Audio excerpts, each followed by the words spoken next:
दोस्तों, भगवान पर विश्वास हम सब करते हैं और उस विश्वास के फलीभूत किसी चमत्कार की उम्मीद भी रखते हैं। ऐसा चमत्कार जो हमारी जिंदगी बदल दे, हमें नीचे से बिल्कुल ऊपर ले जाए। आज की कहानी भी कुछ ऐसी ही है। ये कहानी है एक ऐसे व्यक्ति की जिसे भगवान पर अटूट श्रद्धा थी, अटूट विश्वास था और वो उसकी तपस्या में हमेशा लीन रहता था। एक बार जहाँ वो रहता था उस जगह पर बाढ़ आ जाती है। आसपास के लोग भागने लगते हैं। भागते भागते एक व्यक्ति देखता है कि वो व्यक्ति जो भगवान की इतनी पूजा करता है वो वहीं पर बैठा हुआ है और भाग नहीं रहा है। भागने वाला व्यक्ति उसे कहता है कि चलो यहाँ से भागो, यहाँ पर पानी आ रहा है।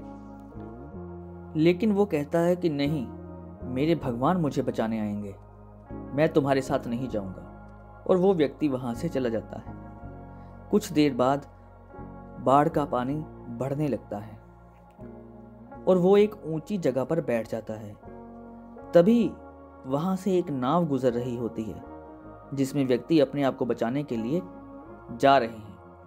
और वो लोग देखते हैं कि वो वहां बैठा हुआ है, ये तो यहाँ पर डूब जाएगा, और उसे कहते हैं कि आओ हमारे साथ इस नाव में बैठ जाओ, नहीं तो डूब जाओगे। वो व्यक्ति फिर से वही कहता है कि मेरे भगवान आएंगे और मुझे बचा लेंगे। नाव भी वहां से चली जाती है। तभी पानी बहुत ज्यादा बढ़ने लगता है और अब एक हेलीकॉप्टर वहां से गुजरता है और देखता है कि एक व्यक्ति डूब रहा है। तो वो लोग नीचे रस्सी फेंकते हैं ताकि वो व्यक्ति वहां से उस हेलीकॉप्टर में आ सके। लेकिन वो व्यक्ति फिर से वही बोलता है कि चले जाओ यहाँ से, मेरे भगवान मुझे बचा लेंगे। और हेलीकॉप्टर भी वहां से चला जाता है। बाढ़ का पानी बढ़ जाता है और वो व्यक्ति डूबकर मर जाता है। मरने के बाद वो भगवान के पास पहुंचता है और भगवान से पूछता है कि भगवान, मैंने तुम्हारी इतनी तपस्या की, इतनी पूजा की, इतना नाम जपा, लेकिन फिर भी तुम मुझे बचाने नहीं आए, ऐसा क्यों किया? तो भगवान कहते हैं, अरे मूर्ख, मैं तुझे 3 बार बचाने के लिए आया। पहली बार वो पैदल चलता हुआ आदमी जिसने तुझे बोला था कि चल। दूसरी बार वो नाव जहाँ पर मैंने तुझे बैठने के लिए भेजा था। और तीसरी बार मैंने तुझे हेलीकॉप्टर भेजा कि शायद अब तू इस हेलीकॉप्टर में बैठ जाए।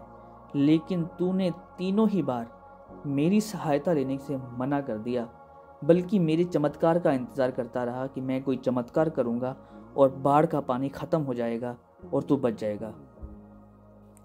हमारी ज़िंदगी में भी अक्सर ऐसा होता है कि हम अपने विश्वास, अपनी श्रद्धा और अटूट प्रेम में इतने आलसी हो जाते हैं कि हमें सिर्फ और सिर्फ चमत्कार का इंतज़ार रहता है, जबकि विश्वास और श्रद्धा हमेशा समर्पण के साथ आते हैं। जब ये तीनों एक साथ मिलते हैं तब चमत्कार होता है। दोस्तों, इस कहानी से हमें ये सीख मिलती है कि ईश्वर हमेशा किसी न किसी जरिए से हमारी मदद करने की कोशिश करते हैं, लेकिन हम अपने घमंड में उसे पहचान नहीं पाते। जैसा कि उस व्यक्ति ने किया, उसके पास विश्वास था, श्रद्धा थी, लेकिन समर्पण नहीं था। अगर समर्पण होता तो वो जान जाता कि ये पैदल चलने वाला व्यक्ति ही ईश्वर है जो मुझे बचाने के लिए आया है।